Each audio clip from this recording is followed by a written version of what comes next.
Paper झाले की घरचे मला काय बोलले, शिवड्या 2 दिवस गावाकडे. आणि गावाकडे मला काय बोलवलं हे आज कळलं.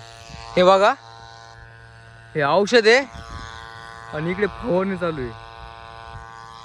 आणि ह्या कारणामुळे मला घरच्यांनी नाही का गावाकडे बोलवलं, फक्त औषध फवारण्यासाठी. हे असं आहे. मग आता मला जर काय आधी मग तसं मी गावाकडे आलोच नसतो. इकडे बघा, इकडे फवारणी चालू आहे. आणि गेल्या 2 तासापासून फवारणी करतोय. इथून ते सिमला मिरचीचा पलीकडे काही वावर आहे, इथून 4 एकर फवारणी केली आम्ही आतापर्यंत 2 तासामध्ये. बघा मग, घरचे गोडीनं बोलून गावाकडे बोलून घेतात आणि असले कामं लावतात. आणि सगळ्यात इम्पॉर्टंट गोष्ट म्हणजे जेवढं पंप हाणायला हे होत नाही तेवढं कंटाळ हे औषध न्यायला येतो. कारण ते औषध नाही का इथं पाणी, तर ते नाही का त्या कोपऱ्याला संपतं आणि हे नाही का बोकाने घेऊन तिकडे जावं लागतं त्या कोपऱ्यामध्ये. असा काही विषय